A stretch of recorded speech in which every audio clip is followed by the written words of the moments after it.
Bueno, pues entonces vamos a empezar con exantemáticas, con generalidades un poquito. Aquí la cuestión es que la definición, pues, es una manifestación de infecciones sistémicas altamente contagiosas, ¿vale? Entonces, el que tengamos un niño con una enfermedad exantemática, pues, hay que considerarlo, pues, altamente contagioso. Y es la manifestación o una erupción cutánea simétrica, ¿vale? Generalmente, obedece a la diseminación hematógena y posterior siembra en la epidermis de estos virus que producen el exantema, ¿sí? Manifestándose en la epidermis, en la dermis o en el endotelio vascular de los órganos, de los vasos sanguíneos de la piel, ¿vale? También puede deberse a la acción de las toxinas, como en la erisipela, ¿sí? O a otros mecanismos inmunológicos, como lo son en las vasculitis, ¿vale? Este, Aquí la situación es que hay que tratar de poder nosotros describir o más bien catalogar cómo es el exantema como tal, ¿vale? Y bueno, vamos a clasificarlo según el tipo de lesión, ¿sí? Según el tipo de lesión puede ser que sea una mácula, una pápula, o que sea solo eritema. O sea, mácula, pues es una mancha, ¿vale? Pápula, pues que se encuentra elevada, que sea solo eritema, que tenga presencia de abones, o sea, que estén elevados y tengan cierto edema. Vesículas, como las que se encuentran en la imagen E, ¿sí? Pústulas, cuando estas vesículas se encuentran, con material ahí purulento, ampollas, petequias e incluso equimosis, ¿vale? Entonces habrá que describir qué tipo de lesiones, si es una mancha, está elevada, si se encuentra, desaparece a la digitopresión, de qué color es, si es rosado, es rojo, es violáceo, es pardo, que al principio a veces es rojo y se queda pardo, o si tiene características purpúricas. De la distribución es importante ver dónde se encuentra en este momento y cómo empezó. Sí, si empezó, por ejemplo, cefalocaudal, si empezó del tronco a la periferia, sí, si está generalizado, si respeta algunas partes, por ejemplo, respeta palmas y plantas, ¿vale? Si es simétrico, se encuentra también en pliegues, ¿vale? También el patrón morfológico es importante, ¿no? También se dice que es morbiliforme o rubeoliforme, escarlatiforme. O sea, aquí es como es una enfermedad básicamente de manifestación dermatológica. En derma lo primero es observamos y luego preguntamos, ¿no? Si es urticarial, si tiene vesículas, es ampolloso, purpúrico o tiene muchas formas, entonces también eso es importante, tiene varias lesiones, pues a lo mejor no nada más es un exantema, a lo mejor ese exantema es una varicela y no estamos hablando de otra cosa. Es importante los antecedentes, ¿qué edad tiene mi paciente? Si tiene antecedente de vacunación, no es lo mismo tener sarampión con un paciente que tiene un esquema de vacunación incompleto, que no lo tenga, ¿sí? Si tuvo antecedente de enfermedad exantemática, como les comenté, si ya le dio varicela, ya le dio sarampión, ya le dio rubiola, no le va a volver a dar eso. Entonces habría que descartarlo como tal. ¿Cómo se encuentra el ambiente escolar o familiar? Si hay contacto con algún enfermo o portador. Si hay alguien que tuvo sarampión y el paciente no ha tenido sarampión, pues lógicamente puede ser puede ser que él tenga sarampión, pues por ¿cómo se llama? Asociación epidemiológica. La exposición ambiental o con animales, ¿sí? Por ejemplo, la rickettsiosis, la presencia de piquetes de pulguitas, pues eso también. Si tiene antecedente de tratamientos farmacológicos, existe algo que se llama farmacodermia, que son lesiones dermatológicas secundarias al uso de medicamentos, sobre todo de origen autoinmune, ¿no? También algunas enfermedades sistémicas, como lo son el lupus, pueden dar alteraciones dermatológicas, sobre todo en cara, que pues no realmente es un exantema como tal, pero sí es importante pues comentarlo o es importante tomarlo en cuenta. También importante es si tuvo unos síntomas asociados, si tiene periodo prodrómico, ¿no? Si tuvo coriza, tuvo una cuestión ahí infecciosa, si tuvo fiebre, qué tipo de síntomas fueron, si fueron respiratorios, digestivos o gripales, ¿vale? Si se asocia de prurito, si hay afectación ocular o de mucosas, por ejemplo, en el Stevens-Johnson o en el síndrome de Dress, que son alteraciones también dermatológicas, pero es una reacción inmunológica como tal, pues también hay afectación ocular y de mucosas, ¿vale? Si está asociado a la presencia de faringoamigdalitis, pues puede ser una erisipela. Si tiene adenopatías, hepatoesplenomegalia, artralgias o artritis, ¿sí? Presencia de edema. Y bueno, en la meningococcemia, pues también hay trastornos o hay manifestaciones dermatológicas. Entonces, por eso es importante buscar signos benignos, signos de shock o bien algún signo patognomónico, como lo es en el sarampión, las manchas de Koplik. Entonces, en estas imágenes que se encuentran de frente a ustedes en la pantalla en la porción derecha, se observan 6 imágenes, las cuales esquematizan los tipos de exantema. El primero dice, es un exantema maculopapuloso, o sea, tiene manchas y tiene elevaciones. Y es morbiliforme, que quiere decir tiene muchas formas, ¿vale? El otro es, en el B, dice, es eritrodérmico escarlatiforme. Si se dan cuenta, han visto cuando los pacientes tienen celulitis, se empieza a tener enrojecimiento y edema de la extremidad o de la región, está elevado, tiene godet, ¿vale? Puedes tener dolor, puede tener calor y pues se encuentra rojizo, se encuentra rubicundo, incluso en algunas ocasiones puede ser pardo purpúrico.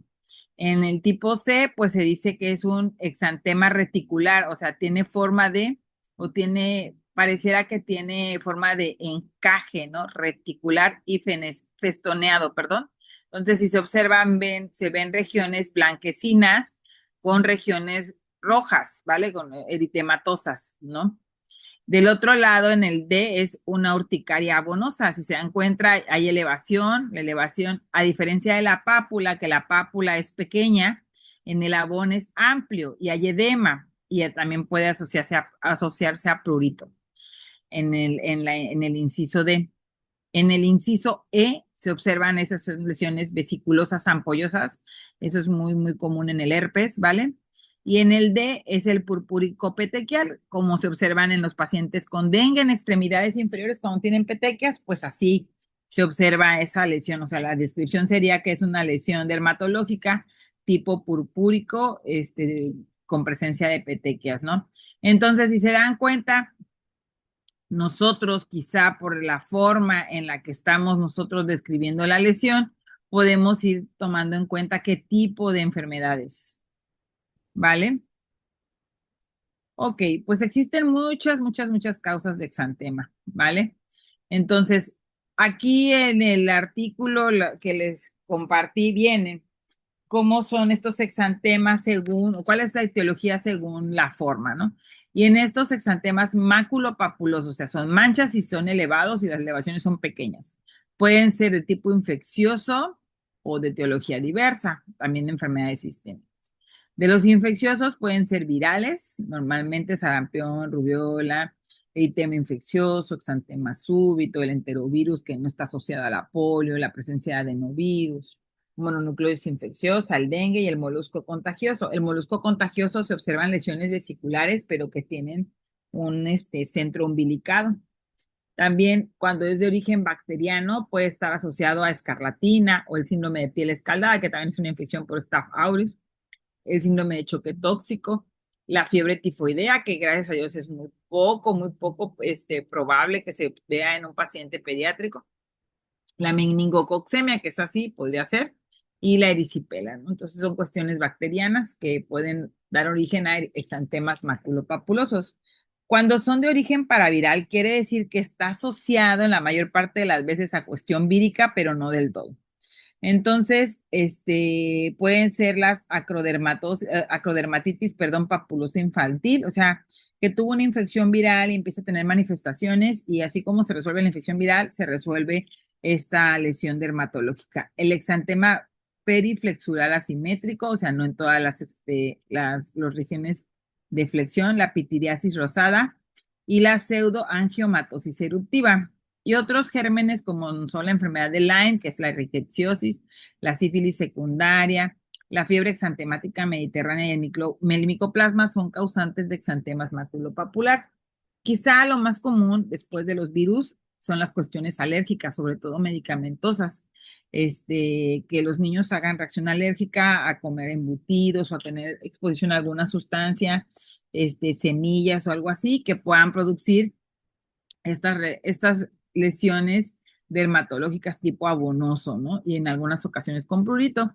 Y otras enfermedades sistémicas como lo son el Kawasaki, que luego lo vamos a ver, el eritema, perdón, multiforme, perdón, el artritis reumatoide, la enfermedad de injerto contra huésped, que eso es muy raro verlo, pero pues si existe, es importante que lo tomen en cuenta. Fiebre reumática y el eritema nudoso. Generalmente, o lo más común, es que sean de origen viral y de ahí de origen infeccioso y ya después sistémico. Las cuestiones bacterianas se han ido limitando debido a que pues ahí vino la era antimicrobiana. Otra, que existen también la vacunación. ¿Por qué los virus han sido más frecuentes todavía? Porque aun cuando existe vacunación, pues ya de un tiempo para acá ha habido pues esta cuestión de los antivacunas, que obviamente no nada más si es una cuestión que tenemos que tomar en cuenta porque no nada más afecta al niño que no es vacunado, sino todos los que están a su alrededor. Entonces, aunque mi hijo esté vacunado, pero si se expone a un niño que no está vacunado, pues quizá le pueda dar la infección, pero más leve, ¿vale? Bueno, cuando los exantemas son vesiculosos o purpúricos, existen otras causas. Cuando son vesiculosos, lo habíamos comentado, el herpes simple, pues es lo más común, también la varicela y la enfermedad mano-pie-boca, que también lo vamos a ver más adelante. Otras de etiología diversa, como lo son el Stevens-Johnson, la enfermedad de Lyell, y también cuando son purpúricas, infecciones como el meningococo, que es lo más grave, el síndrome pápulo purpúrico en guante y calcetín, que como su nombre lo dice, se limita solo a esas regiones. El dengue, aquí mal dicho, es dengue, el dengue hemorrágico es dengue con datos de alarma. La rickettsiosis, la endocarditis puede tener también manifestaciones dermatológicas. Y bueno, también algo que es importante considerar es la presencia de vasculitis, ¿no? Sobre todo la púrpura de Henoch, que es muy común en niños pequeños, y algunas coagulopatías y trombocitopenias que pues ya serían con un pequeño ya comprometido ya en el nivel de la coagulación. Entonces, hasta aquí algún comentario, alguna duda. ¿Vamos bien? No, doctora, todo bien. No, Sí. creo. Ok, muy bien. Entonces, para entrar ya en materia, pues vamos a hablar de sarampión. El sarampión es de las enfermedades que pues años por años hemos padecido sarampión. Originalmente, bueno, proviene de un virus que es un paramyxovirus que pues afecta pues a los niños pequeños. La transmisión es de contagio directo, que quiere decir, si yo no tengo un paciente que tiene sarampión, pues, y yo no estoy vacunado, ¿me puedo contagiar de sarampión? Sí. ¿Cómo se contagia? Pues recuerden, es por gotitas, ¿no? Es por las gotitas de flush. El contacto es directo desde 4 días antes de que empiece el exantema hasta 5 días después de que se desaparece. Y el periodo de incubación es de 10 días. Y esto es bien importante porque probablemente en algún momento pueda pasar que yo me exponga a un paciente que tenga sarampión, pero que no tenga todavía síntomas dermatológicos, que no tenga exantema y que pues tenga algún cuadro gripal y que pues se supone que por regla cuando tenemos un cuadro gripal debemos de tener medidas de contacto. No todos tenemos o usamos cubrebocas cuando tenemos gripa, y bueno, no tenemos las medidas de higiene necesarias, entonces pues por eso se puede uno contagiar de sarampión. Y recuerden, el periodo de incubación es de 10 días. Tiene varios periodos. El primero es el periodo prodrómico, en el cual aproximadamente dura de 4 días, teniendo fiebre alta, con un cuadro catarral intenso, con rinorrea, conjuntivitis, fotofobia y tos seca. O sea, le da gripa al niño y tiene mucho escurrimiento y se siente mal y la fiebre alta. Entonces, Tiene la fiebre muy alta, entonces le quieren dar antibiótico, ¿no?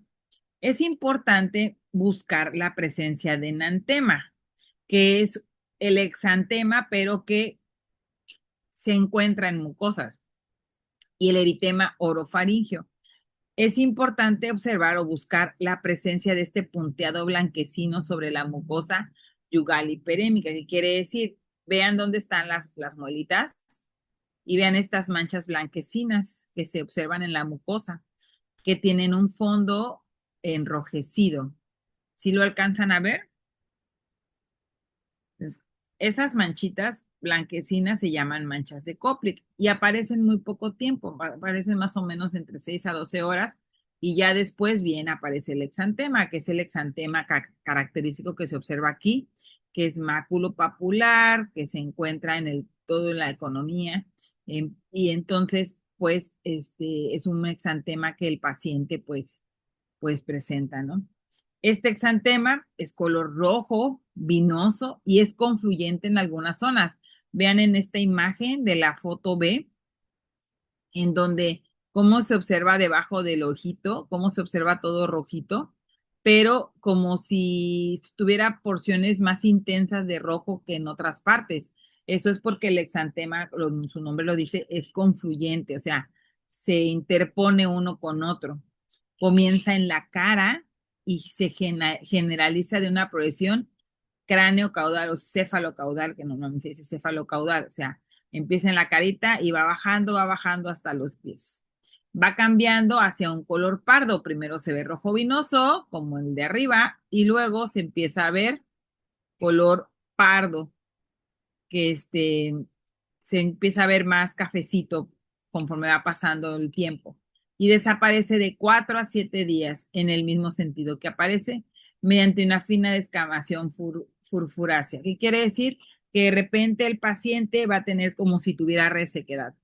¿Vale? Entonces, importante buscar las manchas de Koplik. No todos los niños pueden tener, no todos los niños que tienen sarampión, pueden observar las manchas de Koplik.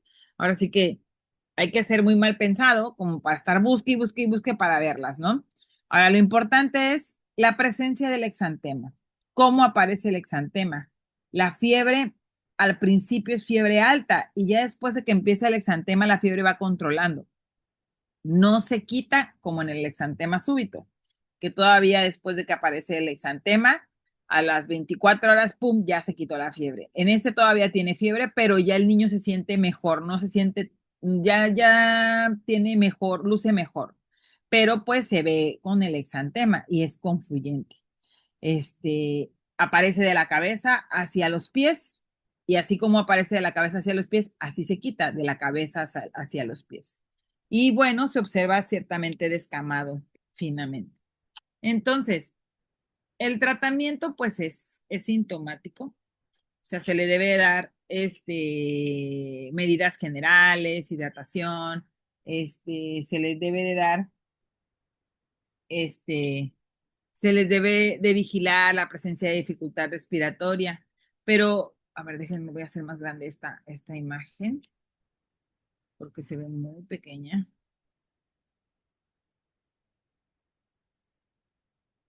¿vale? Porque la patogénesis es importante. Es importante que la conozcamos. ¿Por qué? Porque cuando un niño ingresa porque tiene sarampión, pues hay que ver cómo tenemos nosotros que tener las medidas, ¿no? Entonces dijimos que es por contacto directo, por aerosol, por las gotitas de flush. El virus se instala en el epitelio nasal, de ahí va a los ganglios y pues viaja a la sangre, se hace sistémico. Y obviamente, pues los ganglios linfáticos, que son los primeros en filtrar la sangre y en identificar si existe algo extraño o no, pues empiezan a tener manifestaciones. Puede haber adenopatías, no tantas, pero puede haber incremento del vaso, del hígado, también hay una cuestión ahí, la médula ósea obviamente identifica que hay una cuestión extraña aquí. Y pues también, pues el virus, como viaja por la sangre, viaja por toda la economía. Cuando el virus se instala o empieza a tener manifestaciones hematológicas, es cuando es por la presencia de la viremia, ¿vale? Generalmente en las infecciones virales, al principio puede haber leucopenia a expensas de linfopenia. Y esto siempre se asocia en el sarampión en el periodo prodrómico, o sea, más o menos de 2 a 4 días. Puede ser que tenga fiebre alta y que yo encuentre leucopenia y linfopenia. Y si yo estoy en Poza Rica y no tengo no pregunto antecedente vacunal y, por ejemplo, me encuentro un niño de 4 años que llega porque les dice su mamá, no, tiene 4 días, que tiene fiebre bien alta, y ustedes lo ven que luce mal, tiene una gripa importante, sí, hay tos y se ve que tuviera conjuntivitis, tiene la fiebre ahí, las amígdalas enrojecidas, la membrana bucal, se encuentra enrojecida igual. Pues yo puedo pensar, es una faringoamigdalitis o es una amigdalitis, pero tiene leucopenia y linfopenia, debe ser viral. Puede ser que le esté dando dengue, no sé, por el grado de la fiebre, pero aquí lo que podríamos nosotros diferenciar de que fuera sarampión o no es la presencia de las manchas de Koplik, ¿vale? Una vez que pasa este periodo prodrómico, empieza el exantema, y el exantema es manifestación clara de la respuesta inmunológica del cuerpo, ¿vale? Como comentamos, es macular, o sea, empiezan con manchas, comienzan en la cara y se propaga hacia el cuerpo. Se asocia todavía a la fiebre alta en los primeros días, que va disminuyendo. Así como empieza a disminuir el exantema, es como empieza a disminuir la fiebre. Y esto es respuesta, esto es resultado de la respuesta inmunológica que tenemos, ¿vale? Una vez que la fiebre disminuye y que el exantema disminuye, la temperatura al encontrarse con una temperatura normal o al tener por lo menos 48 horas de febriles, el paciente empieza a descamar. Entonces, en este momento, el exantema, que es la respuesta inmunológica, es donde nosotros podemos ver las complicaciones, como son las infecciones del oído, son las otitis, son más común. Puede tener neumonía viral y al principio ser viral y luego considerarse bacteriana porque se puede sobreinfectar, ¿sí? Y lo más grave, que los niños pueden hacer encefalitis. Si los niños tienen encefalitis, se pueden morir o incluso pueden quedar con una discapacidad. Es por eso que es importante nosotros que los pacientes tengan su esquema de vacunación completo, ¿vale? Es por eso que los primeros 1000 días de vida son los primeros 1000 días en donde nosotros les damos todas las armas a los niños para que se puedan defender del medio externo. Si tiene otitis, pues no se le va a dar antibiótico, en este caso solo se les da analgésico. Y hay que estar vigilando porque si la otitis es grave, si la otitis requiere a lo mejor, si es serosa solamente y requiere de tubos ¿cómo se llama? De liberación. Entonces, y no se administran, no se colocan, perdón, los pacientes pueden incluso padecer hipoacusia después. Entonces, por eso es importante, importante, importante, pues saber cómo va el cuadro clínico. ¿Por qué? Porque dependiendo, no, pues ya llevamos 2 días de exantema. Entonces, ¿saben qué? Hay que buscar que no tenga dificultad, porque puede estar haciendo neumonía, que no tenga síntomas meningios. Hay que revisarle los oídos, hay que estarle controlando la fiebre. Le vamos a decir a la mamá, ¿hay cura para el sarampión? No hay cura para el sarampión, solo hay que dejarlo pasar. Hay que darle tratamiento sintomático y vigilar las complicaciones, ¿vale? Pues aquí la pregunta podría ser, doctor, ¿y le puede volver a dar sarampión? No. Una vez que le da sarampión, la inmunidad es de por vida, ¿vale? Entonces, también los pacientes pueden tener laringotraqueobronquitis, o habíamos comentado que pueden causar con neumonías. Lo más grave, las encefalitis que causan secuelas neurológicas, ¿sí? Y en algunos casos pueden tener panencefalitis esclerosante subaguda, que quiere decir que después de un tiempo puedan ellos tener manifestaciones clínicas de encefalitis no asociados a alguna cuestión infecciosa. Y esto es secundario, bueno, no infecciosa aguda, sino es secundario a un proceso que tuvo de la encefalitis, o perdón, del virus propiamente dicho, que hizo la panencefalitis en algún momento, ¿vale? También es importante mencionar que, por ejemplo, existen niños que tienen con alguna inmunodepresión, como lo son los niños con cáncer, los niños que tienen algunas, ¿cómo se llama? Este, enfermedades, de origen autoinmune, o alguna situación como o tratamiento inmunodepresor, pues ellos tienen unas elevadas tasas de mortalidad. No es común, pero puede ser que, por ejemplo, tengamos un niño que está tomando tratamiento esteroideo por alguna otra situación y que se exponga al virus del sarampión. A ese niño le puede dar sarampión de manera más grave que a cualquier otro niño que sea inmunocompetente. Algo bien importante es que los niños con hipovitaminosis A tienen o cursan con sarampión más grave y se exacerba su carencia vitamínica. Entonces, en algunos momentos, cuando se les daba o cuando se diagnosticaba el sarampión, se les daba vitamina A. Y bueno, pues asociado a este enunciado, ¿no? ¿Por qué? Porque también tiene el riesgo de ceguera y mala evolución del proceso. O sea que del sarampión puede tener complicaciones graves, incluso pueden fallecer. Entonces, por eso es importante, pues, que el niño se encuentre con adecuado estado de nutrición, adecuado estado de hidratación. Si el niño tiene fiebre alta, no se controla, deja de orinar, tiene dificultad para respirar, puede tener dolor abdominal que no permite que coma, pues mejor se tiene que hospitalizar. Aquí la situación es que, como comentamos, es altamente contagioso. El niño se tiene que hospitalizar en aislado y se debe de dar medidas de contacto. O sea, podemos entrar con una bata especial, usar guantes, los utensilios del pequeño, el estetoscopio, el termómetro, los sensores, todo es solo de él, no puede compartir. Y pues la persona que se encuentra con él, pues de preferencia debe haber estado ya vacunada por completo, que le haya dado sarampión y que pues ya no tenga riesgo de que se enferme ese paciente. Ahora, en algún momento habrán escuchado ustedes que luego hacían fiestas de varicela o así. Es importante mencionar que ahora con la era antivacunas, muchos niños se exponen a pacientes que pues no están vacunados. Entonces, importante es saber si el paciente que tiene el exantema ahorita estuvo asociado a alguna persona que tuvo exantema, ¿vale? O que cursó con alguna infección viral, llámese sarampión, rubiola, varicela. Entonces, aquí es importante que nosotros seamos detectives en este caso y hacer una investigación adecuada. ¿Por qué? Porque luego tenemos esta cuestión de que empiezan los brotes.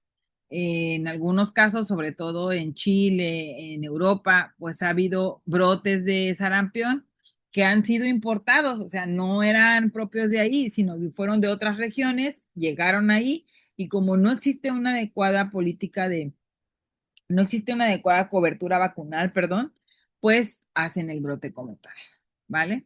Entonces, por eso es importante que lo tomemos en cuenta. Entonces, como resumen, el sarampión, pues dijimos que es de la familia Paramyxoviridae, es un virus ARN y es del género Morbillivirus, ¿vale? El periodo de incubación dijimos que puede ser hasta 10 días, tiene la fase prodrómica, la exantemática y la de recuperación. En la fase prodrómica, pues puede ser que el niño tenga un cuadro gripal, ¿no? En ese momento es donde el virus entra por la mucosa, empieza a hacer coriza, empieza a hacer tos, la faringe hiperémica, puede haber la lesión de las manchas de Koplik, ¿vale? Y después empieza la fase exantemática, que la fase exantemática puede durar hasta 7 días. Todo el tiempo el niño va a ser contagioso, ¿vale? Hasta 10 días antes de 4 a 7 días antes de que aparezca el exantema, ¿vale? Entonces, ¿cómo se diagnostica clínicamente? Yo necesito una prueba de estudio de laboratorio para decir, ¿esto es sarampión? No necesariamente.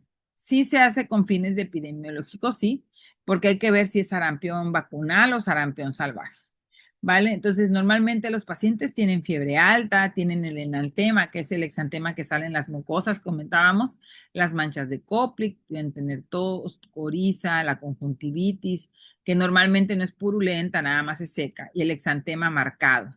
Recuerden, es céfalo-caudal, así como aparece, así desaparece. Al inicio es rojo, vinoso y luego se va volviendo pardo. Y ya después, cuando empieza a desaparecer, el paciente empieza a descamar, ¿vale? Y el exantema es confluyente, o sea, se interpone uno con otro, ¿vale? No existe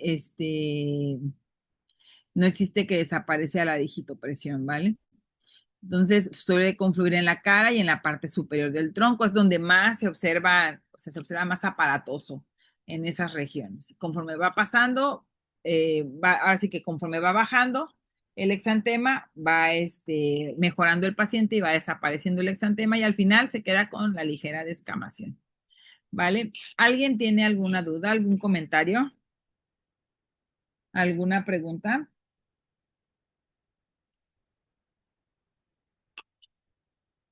¿No? No, doctora. No, doctora.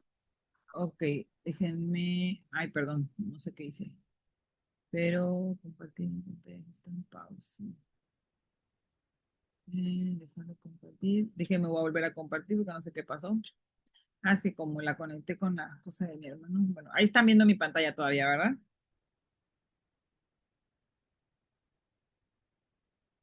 Ahí se ve. Sí. ¿Sí? Bueno, pues de sarampión es lo que podemos comentar ahorita. Y pues el siguiente es la rubiola. Igual que el sarampión, pues también es de origen viral, es un togavirus del género Rubivirus y también el contagio es directo. ¿Sí? Es moderadamente contagioso. ¿Qué quiere decir? Que sí se propaga, pero no tan rápido como el sarampión. Y es desde 7 días antes de que empiece el exantema hasta de 5 a 7 días después de que se desaparece. Entonces, sí es un periodo amplio. El periodo de incubación puede ser de 12 a 23 días, a diferencia del sarampión que normalmente es de 10 días. ¿Sí? Y algo importante, hay riesgo de transmisión placentaria, hay síndrome de rubiola neonatal, de síndrome de rubiola fetal, ¿vale? Puede dar lugar a anomalías en el desarrollo del embrión, originar lo que es el síndrome de rubiola congénita, perdón, y a igual que el sarampión, la rubiola, al nosotros cursar con rubiola, la inmunidad se encuentra de por vida. Entonces, si recuerdan cuando iban en la prepa o cuando empezaron a llegar, cuando llegaron a la facultad, siempre les ponían la vacuna SR. ¿Sí se acuerdan de eso? Que los vacunaban. Y no sé si a ustedes les tocó, pero a mí sí me tocó que cuando nos vacunaban nos teníamos que firmar una hoja donde decían que no nos íbamos a embarazar pronto, precisamente porque habría que esperar a que la vacuna hiciera la inmunidad necesaria para evitar esto del síndrome de rubiola congénita, porque la verdad sí empieza a ser más común, sobre todo porque los antivacunas han hecho lo suyo, ¿vale? Entonces, también tiene un periodo prodrómico, pero este periodo prodrómico hace un catarro leve o a veces ni siquiera tiene síntomas como tal. El paciente puede tener catarro y puede tener, no tener tanto ataque al estado general, ¿sí? Y no siempre tiene fiebre o la fiebre es de muy bajo grado. Entonces, algo que es importante mencionar es que además, aun cuando el exantema maculopapuloso es la primera manifestación, es importante mencionar que aquí los niños tienen adenopatías, a diferencia del sarampión, que no siempre tienen adenopatías o las tienen muy leves. Estos niños sí pueden tener adenopatías importantes. Llama la atención que estas adenopatías son amplias y que el paciente no tiene, a nivel retroauricular sobre todo, y que el paciente no tiene muchos síntomas de a nivel de faringe. Entonces, normalmente cuando tenemos una faringoamigdalitis que es bacteriana, pues puede haber adenopatías bilaterales o adenopatías unilaterales, pero generalmente obedecen al grado de la faringe como se encuentra. Está muy roja, hiperémica, con exudado, hay exudado de ese verdoso, purulento, radioactivo, digo yo, pues bueno, es normal que tengas una respuesta inmunológica importante y por eso tengas las adenopatías. Sin embargo, algo bien importante a diferencia del sarampión es que en la rubiola las adenopatías retroauriculares son importantes. Y vean, aquí se observan dos bolotas que se encuentran detrás de los oídos y por eso es importante pues tocar al paciente, ¿vale? Entonces, el exantema que presenta, pues como habíamos comentado, es la primera manifestación de la enfermedad propiamente dicha, porque aunque tiene un periodo prodrómico, pues levesón, no siempre hay que estar ser muy, muy, muy atentos a eso, ¿no? Las lesiones son redondeadas de color rojo en la cara, ¿sí? En mejillas y en área peribucal. Posteriormente, el exantema se generaliza hacia el tronco y las extremidades. Algo bien importante es que aquí las lesiones en las mejillas son bien rojas, bien rojas, bien rojas, pero se ve alrededor de la boca, no se ve tan rojo, tan enrojecido. Entonces, eso también es algo que hay que tomar en cuenta. Siempre, siempre, siempre pasan estos niños con rubiola. Sí, entonces, después de que aparece en cara, se generaliza hacia el tronco y las extremidades. Y el exantema es de un color rosado no confluyente, a diferencia del sarampión, que sí es más vinoso y es confluyente. Desaparece sin descamación y así como apareció, desaparece. Así como aparece, desaparece. A diferencia del sarampión, que al ir desapareciendo empieza la descamación, en la rubiola no pasa así. Generalmente en estos casos puede tener cierto prurito sin tener descamación. Y aquí el exantema tarda de 2 a 3 días, ¿vale? Entonces, importante la presencia de adenopatías, sobre todo occipitales, retroauriculares y cervicales. O sea, de las cadenas ganglionares a nivel cervical hacia arriba, vamos a ver estas adenopatías importantes. Van a ser generalizadas, ¿vale? Importante también, mientras más pequeños, los niños se ven peor, ¿sí? Las complicaciones son raras, pero existen. Y los niños sí se quejan de artritis. Hay inflamación de las articulaciones. Puede haber trombopenia, anemia hemolítica, puede haber hepatitis, porque obviamente, así como el virus está en toda la economía, pues también afecta la cuestión a nivel hepática. Y aunque el síndrome de rubiola congénita no es muy común en nuestro país, como les comento, este artículo, si no mal recuerdo, es del 2015, 2017.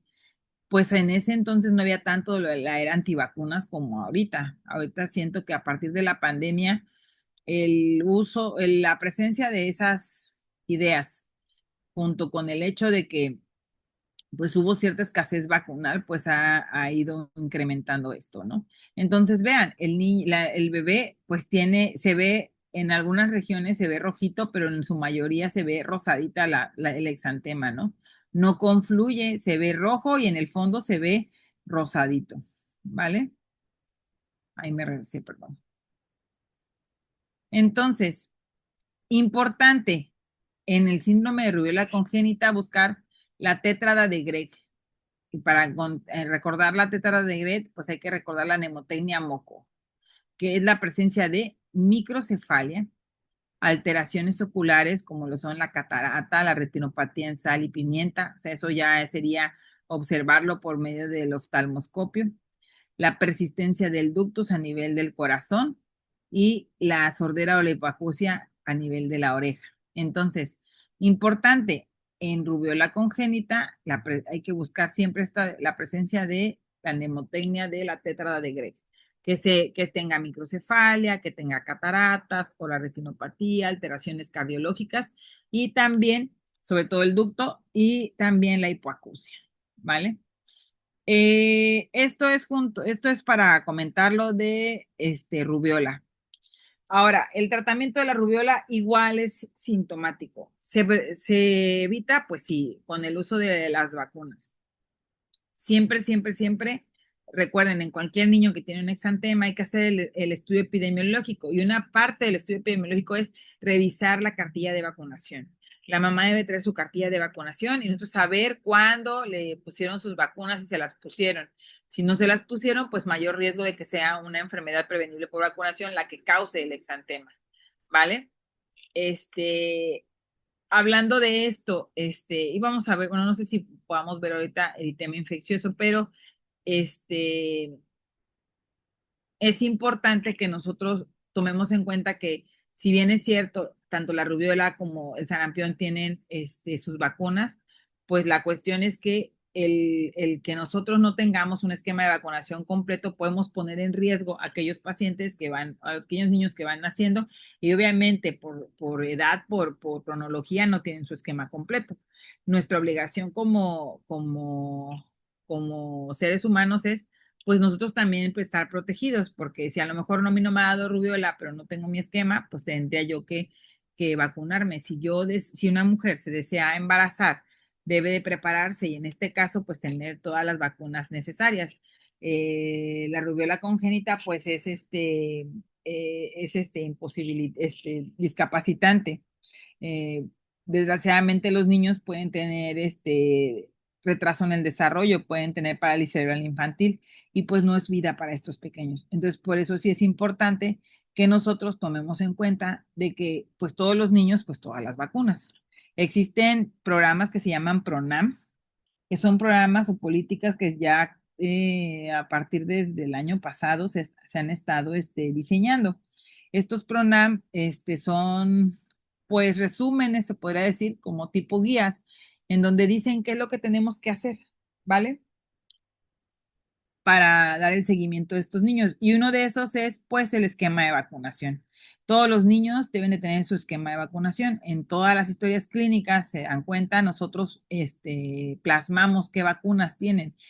Normalmente, pues, por lo menos el esquema nacional de vacunación, si tiene vacunas que no están en el esquema, pero que son necesarias, también se tienen que documentar. Y en este caso, la rubiola y el sarampión, ¿en qué vacuna se encuentra englobada? ¿Alguien me puede decir? ¿Se acuerdan del manual que les di de vacunación?